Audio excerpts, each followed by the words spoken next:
Hello guys, welcome to my channel. आज मैं आप लोगों को कक्षा 8वीं SCRT का अध्ययन कराने जा रहा हूँ।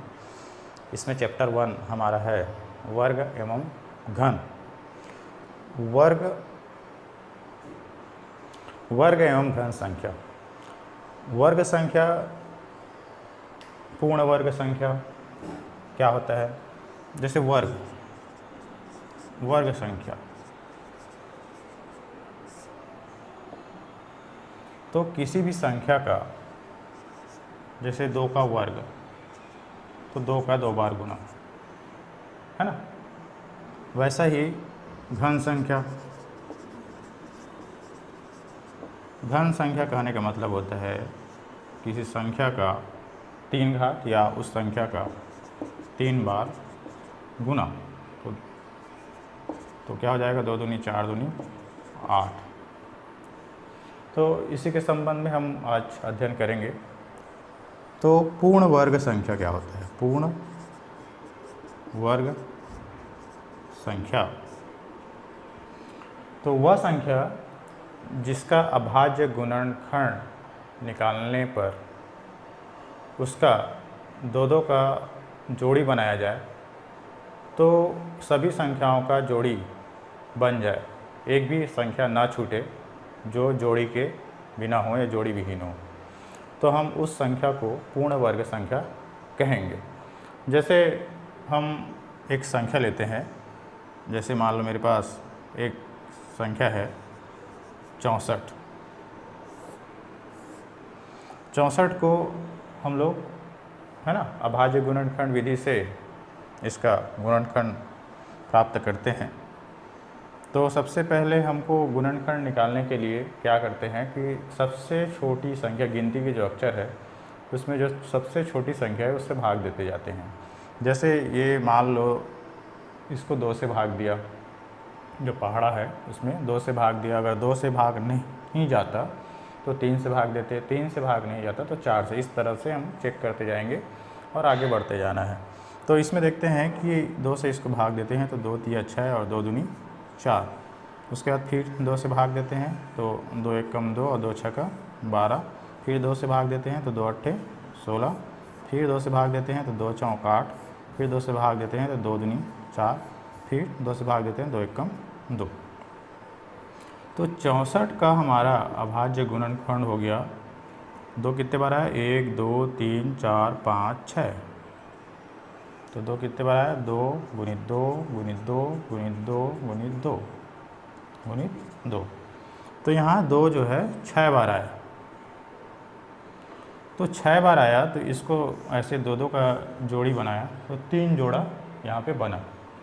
तो देखते हैं 64 के जो अभाज्य गुणन है उसका ये पूरा जोड़ी बन रहा है। तो 64 क्या हुआ? हमारा पूर्ण वर्ग संख्या हुआ। 64 क्या हुआ? पूर्ण वर्ग संख्या है। इसी प्रकार से पूर्ण घन संख्या के लिए आगे देखते हैं। इसी में और देखते हैं एक संख्या, जैसे मेरे पास मान लो 164 है।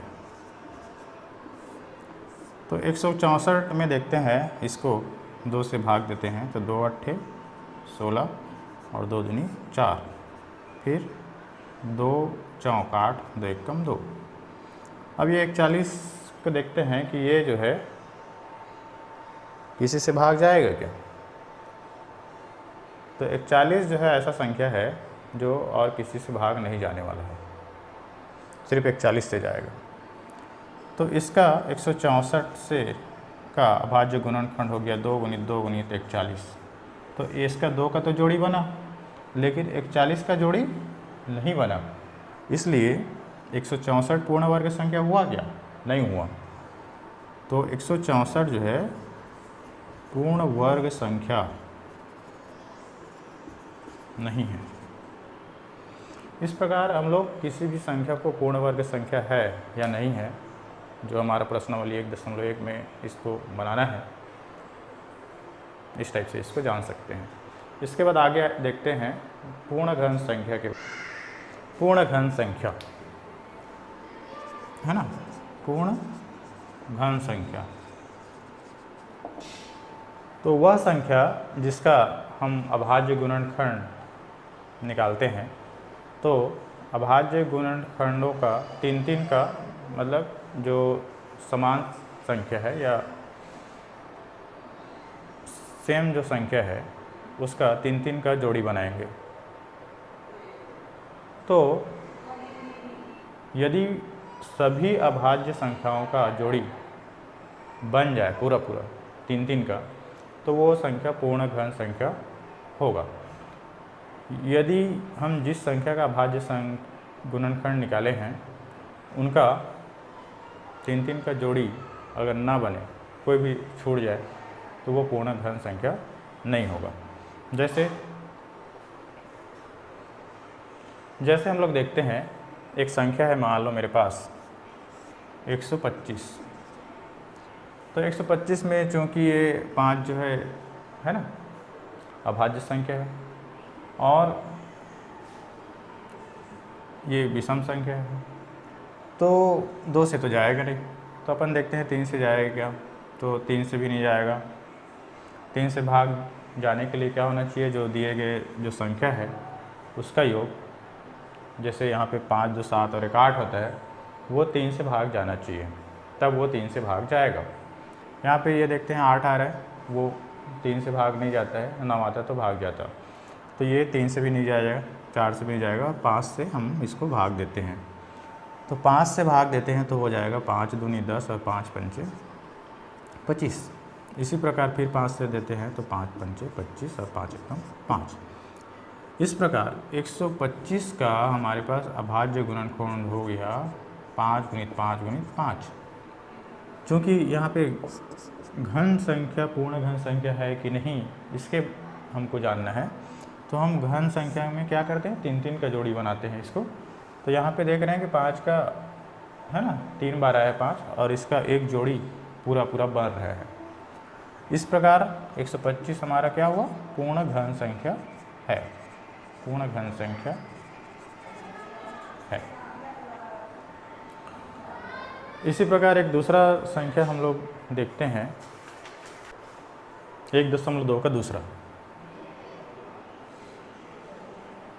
तो दूसरा में ये हमारा प्रश्नावली 1.2 का पहला सवाल था, और ये दूसरा है। जैसे इसमें दिया है 800 जो है पूर्ण घन संख्या है या नहीं है, ये हमको बताना है। तो 800 का हम अभाज्य गुणनखंड प्राप्त करते हैं। इसको 2 से भाग दिया तो है ना 2 दूनी, फिर 2 एक कम, फिर 2 से 2 पंचे 10, 2 शून्य शून्य और 2 25 बार जाएगा, फिर 5 पंजे 25 और 5 एक कम 5। तो 800 का हमारा भाज्य गुणनखंड हो जाता है। 2 कितने बार आया, 1 2 3 4 5, 5 बार आया, 2 और 5 कितने बार आया, 2 बार आया। तो यहाँ पे 2 का एक जोड़ी बना, ये 2 का जोड़ी बनाने के लिए 1 2 और चाहिए, और ये 5 का जोड़ी बनाने के लिए 3 3 का जोड़ी बनाने के लिए 1 5 और चाहिए। तो ये भी अधूरा हुआ 2, और ये भी 5 भी 3 का जोड़ी बनने में 1 5 की आवश्यकता है, तो वो भी अधूरा हुआ। इस प्रकार 800 जो है पूर्ण घन संख्या नहीं है।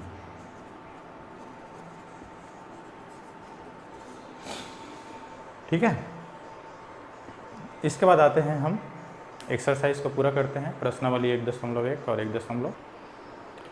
हम अब देखते हैं कि प्रश्नावली जो 1.1 है, कक्षा 8वीं SCERT का हिंदी माध्यम, इसमें देखते हैं कि इसमें पूछा गया है कि निम्नलिखित संख्याओं के गुणनखंडों को जोड़े बनाकर बताइए कि वे संख्याएं पूर्ण वर्ग है अथवा नहीं है।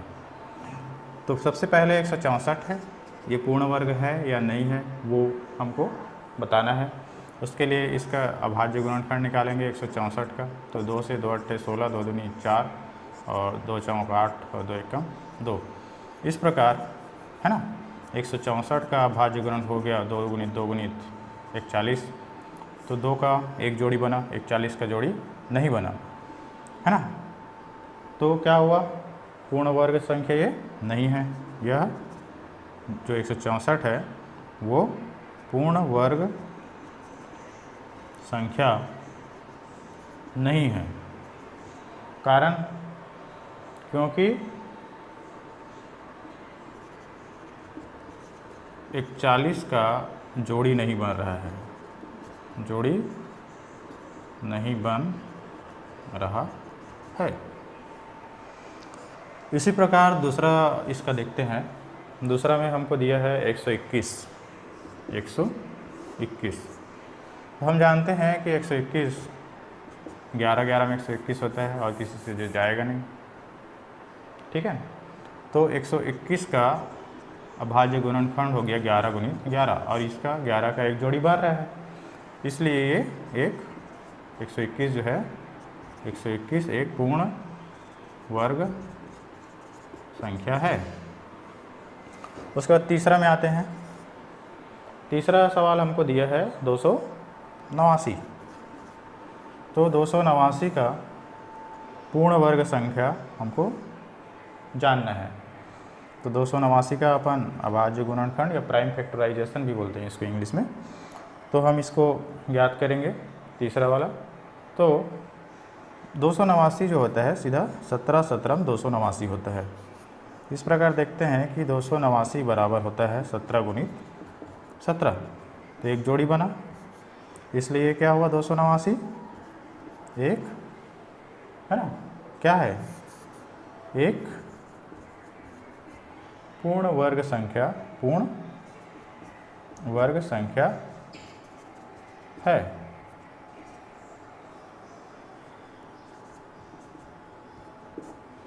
ठीक है। अब आगे हम लोग देखते हैं इसका चौथा सवाल। तो चौथा में हमको दिया है कि 729 को हमको बताना है कि पूर्ण वर्ग संख्या है कि नहीं है। तो 729 का अभाज्य गुणनखंड हम लोग निकालेंगे। तो 729 में हम लोग देखते हैं कि ये 2 से तो जाएगा नहीं, तो अपन 3 से देते हैं, है ना।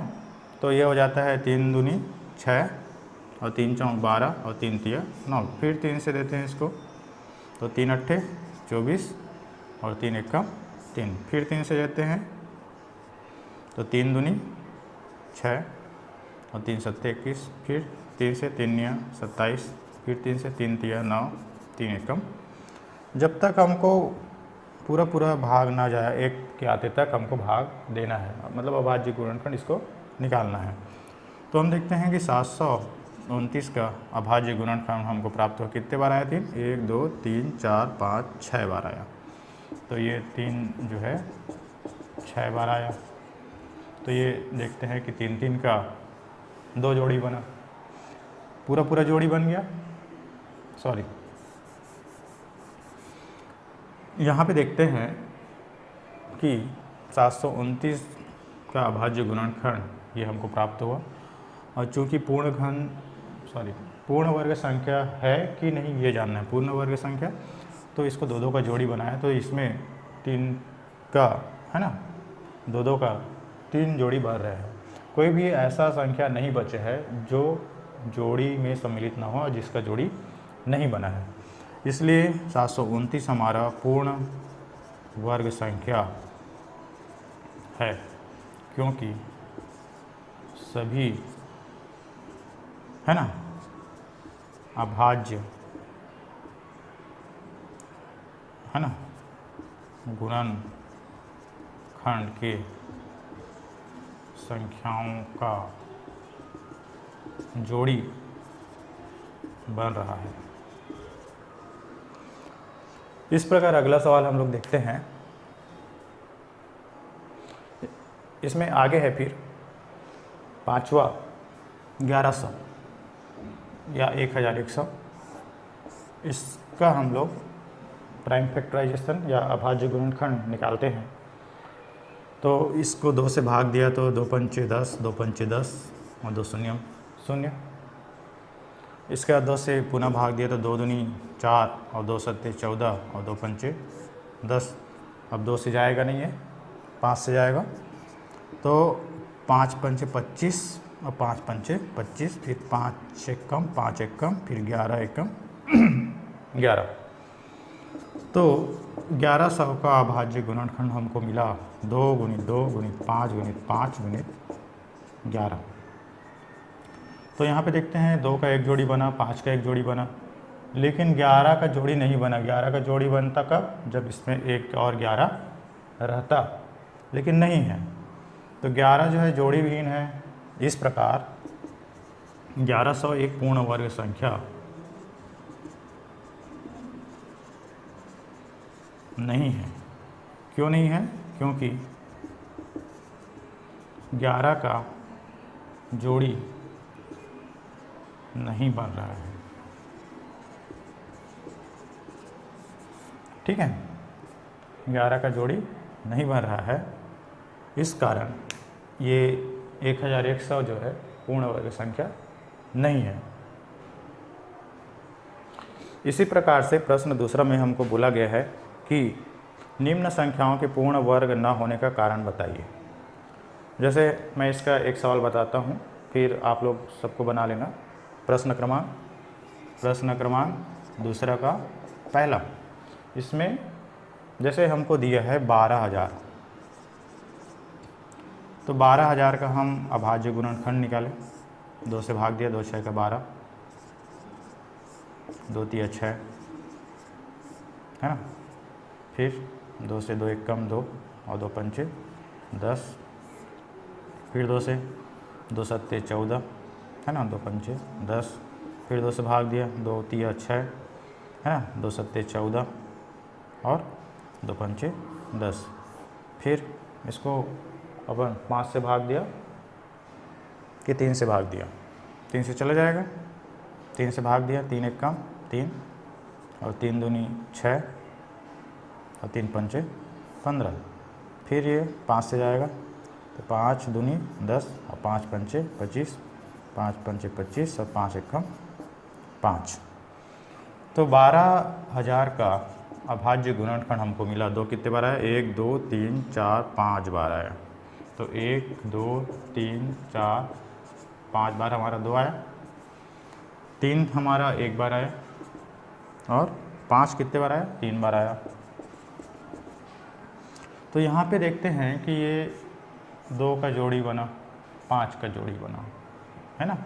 यहाँ पे 1 2 जो बचा, एक 3 बचा और एक 5 बचा, जो जिनका जोड़ी नहीं बन रहा है, इसलिए ये पूर्ण वर्ग संख्या नहीं है, है ना। 12,000 जो है पूर्ण वर्ग संख्या नहीं है, क्योंकि 2 3 5 का जोड़ी नहीं बना।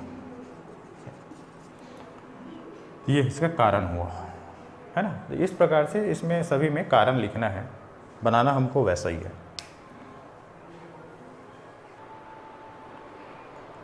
इसके बाद हम लोग आते हैं प्रश्न क्रमांक तीसरा में। इसमें हमको ये पूछा गया है कि निम्न संख्याओं में से किस संख्याओं का वर्ग सम संख्या एवं किन संख्याओं का वर्ग विषम संख्या है। तो सबसे पहले हमारे पास इसको बिना बनाए हम लोग जान सकते हैं कि नियम इसके पास, हमारे पास 2 नियम हैं। तो नियम पहला है कि सम संख्या का वर्ग सम संख्या होता है,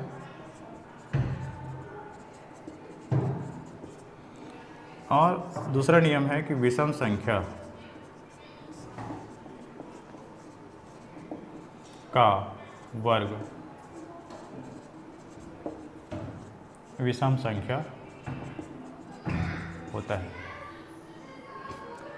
तो इन दोनों की सहायता से हम किसी भी संख्या का वर्ग जो है सम संख्या होगा कि विषम संख्या होगा, वे उनको बहुत आसानी से हम लोग बता सकते हैं। जैसे इसमें पहला सवाल हमको दिया है ना, प्रश्न क्रमांक 3 का पहला एक्सरसाइज नंबर 1.1, पहला है 14। तो 14 सम संख्या विषम संख्या क्या होता है? तो जो संख्या 2 से पूर्ण रूप से विभाजित हो, जिसका, है ना, 2 से जिसको भाग देने पर पूरा जिस संख्या में भाग चला जाता है, वो सम संख्या है, और जिस संख्या में शेषफल बच जाए वो विषम संख्या है।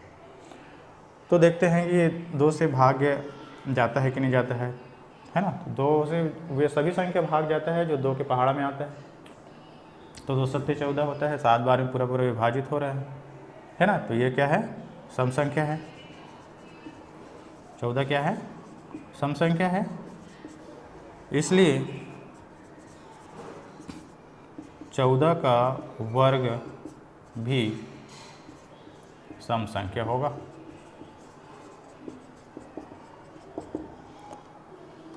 इसी प्रकार से हम एक विषम संख्या वाला ले लेते हैं। जैसे दूसरा है हमारे पास 277। 277 से भाग को 2 से भाग देंगे तो ये पूरा पूरा भाग नहीं जाएगा, शेषफल बचेगा, है ना। यहाँ पे आखिरी अंक को देख के हम लोग बता सकते हैं कि ये संख्या जो है सम संख्या है कि विषम संख्या है। तो यहाँ पे देखते हैं कि ये 277 क्या है, विषम संख्या है।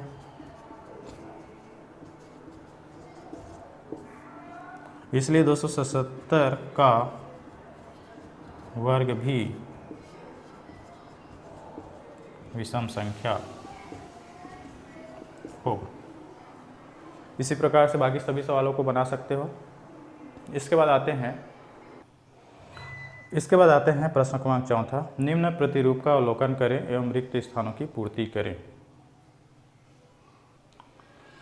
तो इस प्रतिरूप में हमको देखने से स्पष्ट है कि, है ना, 11 का वर्ग 121 होता है, तो ये वाला आया।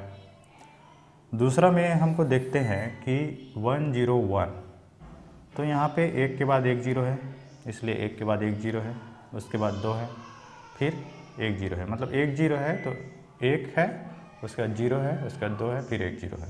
यहाँ पे 2 0 है तो 1 के बाद 0 है, उसके बाद 2 है, फिर 0 है, फिर 1 है। तो इसमें भी क्या होना चाहिए, 1 है, उसके बाद ये 3 0 है तो ये 3 0 हो जाएगा, उसके बाद 2 आएगा, फिर 3 0, उसके बाद 1। इसमें कितना है, 1, 4 0 है तो ये 4 0, उसके बाद 2, इसके बाद फिर 4 0, 1। इसमें 5 0 है ना भाई, तो क्या हो जाएगा, 1, ये 5 0 और 1।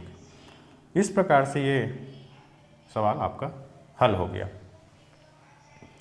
इस प्रकार हम देखते हैं कि आपका जो है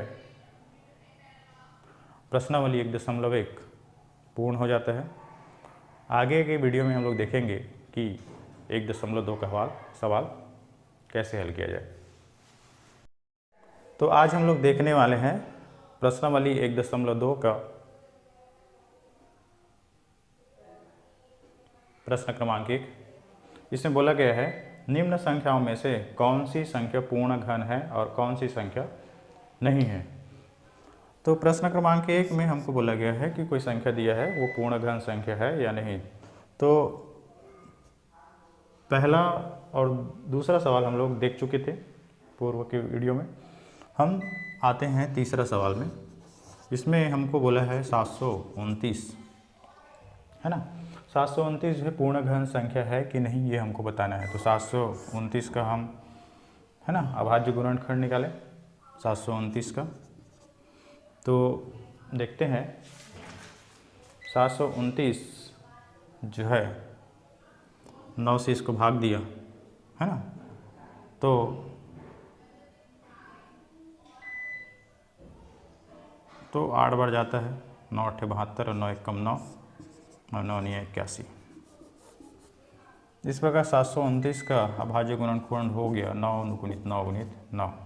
3 का पूर्ण जोड़ी बन रहा है यहाँ पे, इसलिए 729 क्या हुआ, पूर्ण घन संख्या है। ठीक है, कारण क्या है, 9 का, है ना, 9 का क्या बन रहा है, 3 संख्याओं का जोड़ी बन रहा है, 3 संख्याओं का जोड़ी बन रहा है।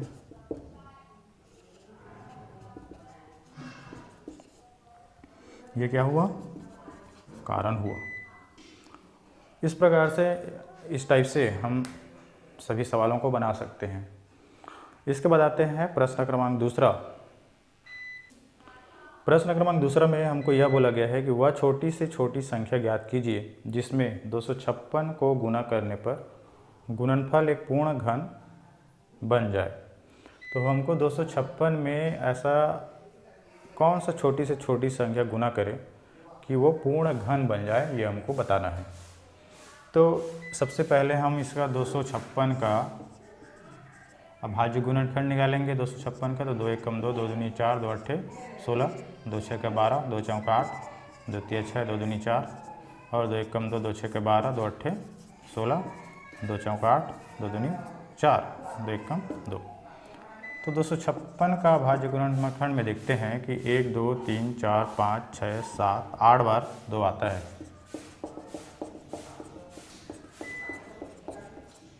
ठीक है, इसको ठीक है क्या बनाया, 3 3 का जोड़ी बनाया।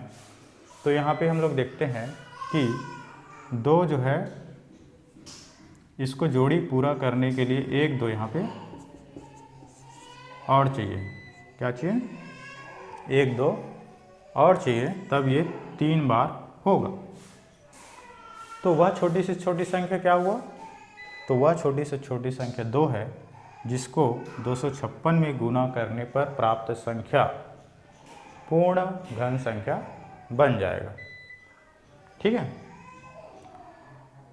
अतः वह छोटी से, है ना, छोटी संख्या 2 है जिसे 256 में गुना करने पर प्राप्त गुणनफल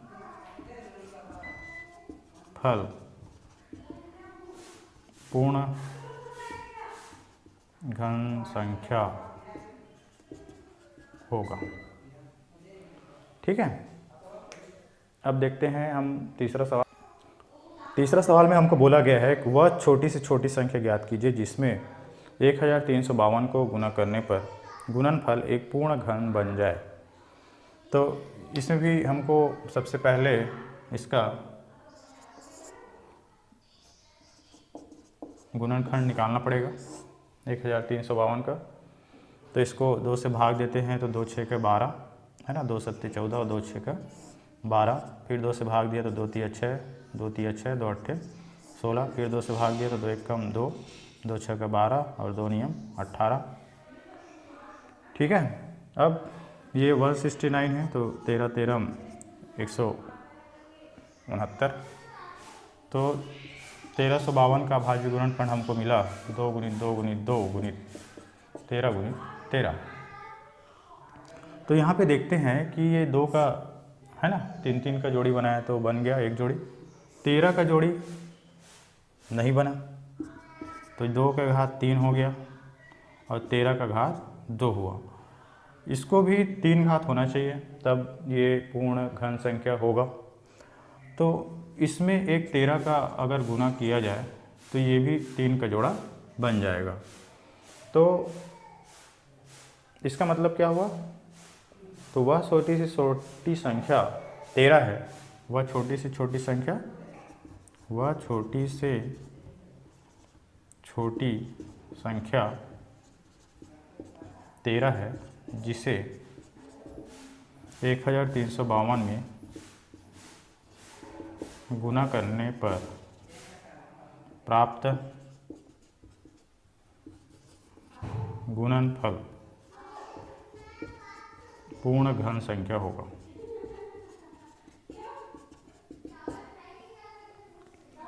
ठीक है, इसके बाद आते हैं चौथा सवाल। चौथा में हमको बोला गया है वह छोटी से छोटी संख्या ज्ञात कीजिए जिसमें 8019 को भाग देने पर भागफल एक पूर्ण घन बन जाए। तो 8019 का हम गुणनखंड निकालेंगे, है ना। तो इसको सीधा 9 से जाएगा, 9 से हम लोग भाग देंगे तो 9 अट्ठे, है ना। तो इस प्रकार हम इसको पुनः 9 से भाग देंगे तो ये 99 बार जाता है और इसको फिर 9 से भाग देंगे तो 11। इस प्रकार 8019 का अभाज्य गुणनखंड हमको मिलेगा 9 गुना 9 गुना 9 गुणित 11। तो यहाँ पे देखते हैं 3 का तो जोड़ी बन गया है ना, 9 का 3 जोड़ी मतलब 3 का जोड़ी बनाते हैं वो बन गया। 11 का यहाँ पे जोड़ी नहीं बना। जोड़ी बनने के लिए यहाँ पे 2 11 चाहिए है ना, लेकिन हमको क्या करना है, यहाँ पे भाग देने पर बोल रहे हैं भागफल जो है पूर्ण घन संख्या बन जाए। भाग देने पर कहने का मतलब इसको हटाना है, इसको हटा दिया तो बाकी जो बचा क्या है 9, एक जोड़ी बच जाएगा।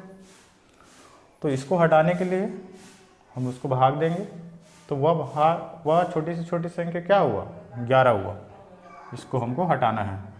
तो वह छोटी से छोटी संख्या 11 है जिसे 8019 में भाग देने पर भागफल पूर्ण घन संख्या होगा। ठीक है, इसके बाद आते हैं 5वां। तो प्रश्न क्रमांक 5वां में हमको बोला गया है प्रश्न 1 में जो संख्याएं घन संख्याएं नहीं हैं उन्हें किस छोटी से छोटी संख्या से गुणा करें कि गुणनफल घन संख्या बन जाए। तो प्रश्न क्रमांक 1 जब बनाएंगे तो उसमें जो जो संख्या पूर्ण घन संख्या नहीं था उन संख्याओं में है ना क्या गुना करें। तो पूर्ण उसको 3 का जोड़ी बनाने में जितना कम पड़ रहा था उस संख्या से उसको गुना करेंगे तो वो पूर्ण घन संख्या बन जाएगा। इसको आप लोग बना सकते हो। और बाकी उसके बाद अपन तीसरा चौथा में जो बनाए हैं है ना उस टाइप से बनेगा। तो इस प्रकार आपका प्रश्नावली 1.3 पूर्ण होता है। इसमें बोला गया है निम्नलिखित संख्याओं का वर्गमूल अभाज्य गुणनखंड द्वारा ज्ञात कीजिए। तो वर्गमूल ज्ञात करना है हमको। तो वर्गमूल होता क्या है, तो वर्गमूल किसी संख्या का 1/2 घात होता है। जैसे मैं 4 का वर्गमूल कहूँ तो 4 का घात 1/2 को हाँ वर्गमूल मतलब होता है उसका घात 1/2। 4 का अभाज्य गुणनखंड निकाला है ना, 4 का अभाज्य गुणनखंड निकाला तो 2 दूनी 4 2 एकम 2 मतलब 4 का अभाज्य गुणनखंड कितना हुआ 2 गुणित 2 मतलब 4 बराबर 2 गुणित 2। तो 4 को हम लोग क्या लिख सकते हैं 2 गुणित 2 लिख सकते हैं। और इसका घात ये वर्गमूल निकालना है इसलिए 1/2 घात। तो यहाँ पे 2 का कितना घात हुआ 2 घात हुआ। और ये कोष्टक है तो कोष्टक तोड़ेंगे तो गुना का चिन्ह हो जाएगा घात में, क्योंकि है ना भाई। तो ये 2 एक कम और ये ऊपर में है 2 2 कट गया तो क्या बचा 2। इसका मतलब क्या हुआ 4 का घात वर्गमूल 4 बराबर कितना हुआ 2।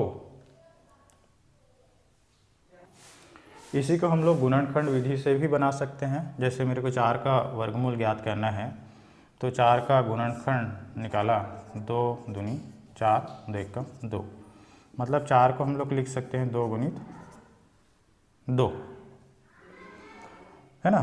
तो जब 4 का वर्गमूल लिखेंगे ना तो ये इसको जोड़ी बनाएंगे और एक जोड़ी का एक बार लिखेंगे। यहाँ पे 2 जोड़ी बनता तो गुना करके 2 बार, 3 जोड़ी बनता तो 3 बार। तो जितना जोड़ी एक जोड़ी का उसका एक अंक को लेना है। ठीक है, इस प्रकार से इसको बना सकते हैं। 361 का हमको वर्गमूल ज्ञात करना है। तो 361 का हम लोग अभाज्य गुणनखंड निकाला। ठीक है, तो ये जाता है 19 से 19 है ना।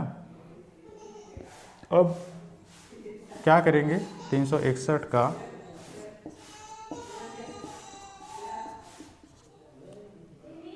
गुणनखंड हो गया 19 गुणित 19, इसका जोड़ी बनाया तो एक जोड़ी बना। तो 361 का वर्गमूल हो गया एक जोड़ी बना, उसमें से एक अंक को यहाँ पे लिखना है 19 हो गया। इसी प्रकार से तो यहाँ पे लिख सकते हैं कारण क्या है, प्रत्येक जोड़ी से एक एक संख्या लेकर गुणा करना है। यदि एक से अधिक संख्या प्राप्त होता है तो गुणा करते, इसमें एक ही संख्या है इसलिए गुणा करने की आवश्यकता ही नहीं है। उसके बाद है 784। दूसरा सवाल है 784।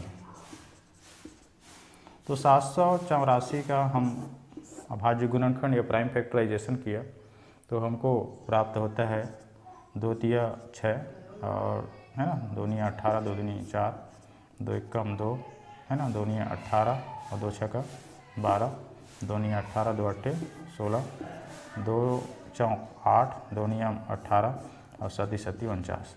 इस प्रकार कितना हो गया, 784 का अभाज्य गुणनखंड हो गया 1 2 3 4, 2 जो है 4 बार आया और 7 जो है 2 बार आया।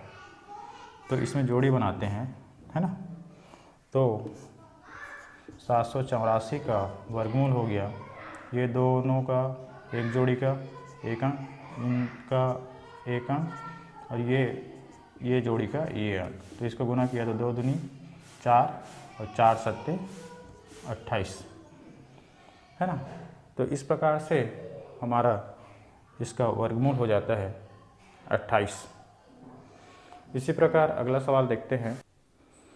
प्रश्न क्रमांक दूसरा, एक बालकों की टोली ने 256 आम खरीदे और आपस में बांट लिए।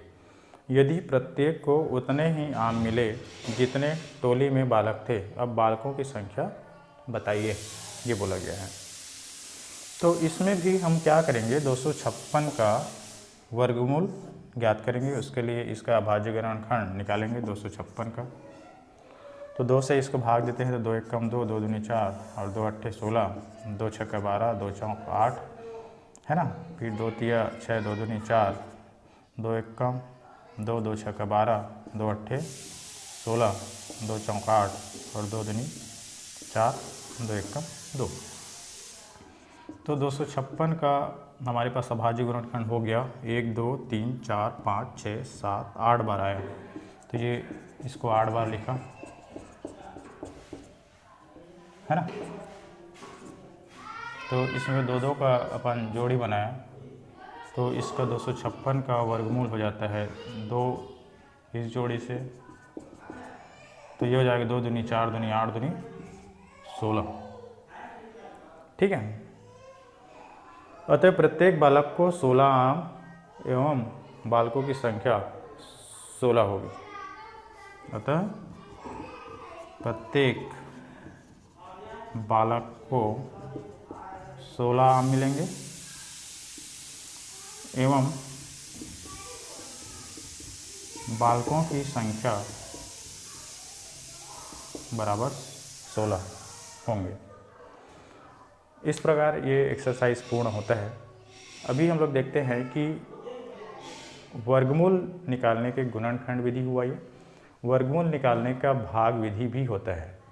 हम इस मेथड से उन्हीं संख्याओं का वर्गमूल निकाल सकते हैं जो पूर्ण वर्ग संख्या है। जो संख्या पूर्ण वर्ग संख्या नहीं है उनका वर्गमूल हम इस विधि के द्वारा, है ना, नहीं निकाल सकते हैं।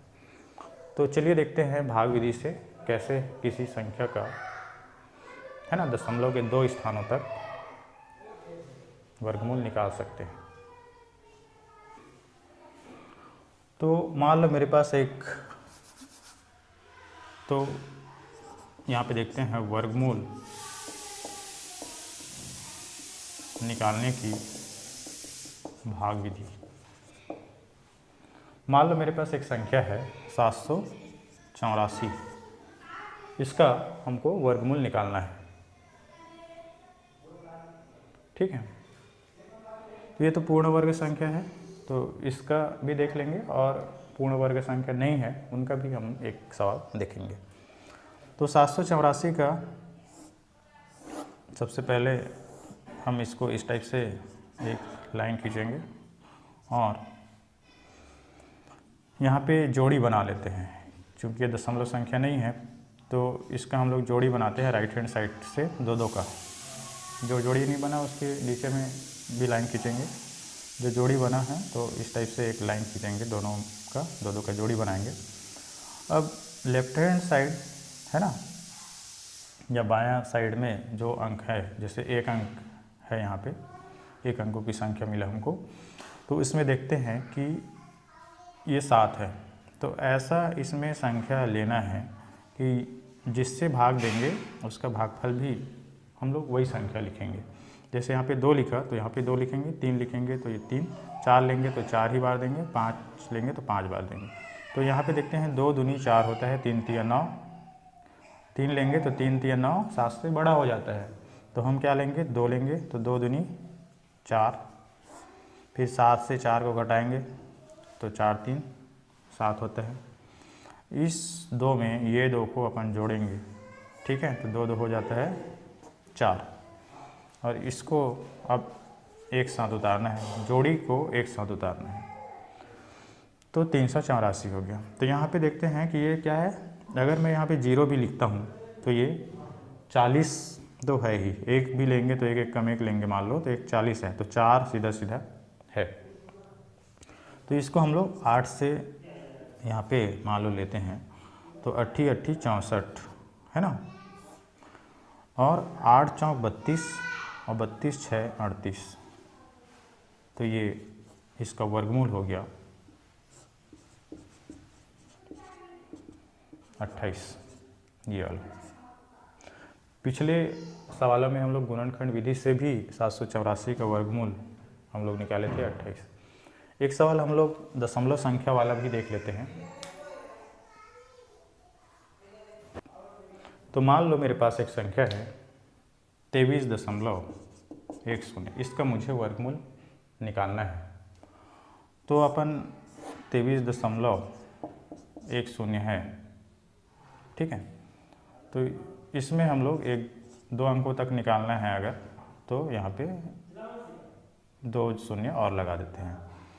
तो हम लोग इसमें 2 2 का जोड़ी बनाएंगे, ठीक है। जोड़ी बनाने के बाद देखते हैं कि यहाँ पे जोड़ी में 23 है, वहाँ पे 7 आ रहा था, यहाँ पे 23 है। तो 23 को चेक करेंगे कि किसका ये वर्ग है। तो देखते हैं कि 2 दूनी 4 होता है, 3 तिया 9, 4 चौक 16 और 5 पंचे 25। 5 लेते हैं तो 5 पंचे 25 हो जाता है, बड़ा हो जाता है। तो हम 4 लेते हैं तो 4 चौक 16, इसको घटाया है ना, घटाया तो क्या मिला, 7 मिला। इसके बाद ये जो दशमलव तक का भाग हो गया तो दशमलव यहाँ पे लगा देंगे, और ये 10 को यहाँ पे अपन उतारेंगे। ये 4 को इधर अपन लिखेंगे, जोड़ेंगे, 4 4 8 हो जाता है, ठीक है। इसके बाद देखते हैं यहाँ पे अगर 0 भी लिखते हैं तो 80 है हमारे पास, तो कितने बार में 700 के आसपास आएगा, है ना। इसके बाद इसको हम 8 से देखते हैं तो 8 8 64 होता है, और 8 8 64 है ना, और 64 और 6 कितना हो जाएगा, 70। इसको घटाया तो कितना हो, 10 में 4 गया है ना, तो ये हो जाएगा हमारा 6। फिर ये 0 को, ये 2 0 को यहाँ पे उतारे। इसमें उतारने का काम जो जोड़ी है वो नहीं तोड़ना है, सीधा सीधा उसको उतारना है। ये 8 को यहाँ पे जोड़ा तो ये हो जाएगा 8 8 16 और 8 और 1 9। अभी 600 हमको मिला, तो यहाँ पे अगर 0 भी लिखते हैं तो ये 900 है। 0 बार भी अगर देते हैं 0 0 तो ये 900 है, और इससे ये 600 जो है छोटा हो गया है ना भाई। तो हम इसको एक भी बार नहीं पढ़ सकते हैं, तो क्या करेंगे अपन, 0 बार लेंगे, तो 0 बार लेंगे तो 0 हो गया, और ये 600 हुआ। अगर और 2 अंकों के बाद के अंकों तक हमको ज्ञात करने के लिए बोला जाए तो यहाँ पे हम लोग और 0 लगाते हैं। इसमें 0 2 बार, एक बार में 2 0 ही लगाना है भाग विधि से जब वर्गमूल निकालेंगे तो, ठीक है। तो इस प्रकार से हम भाग विधि से भी वर्गमूल ज्ञात कर सकते हैं। Thank you guys for watching video.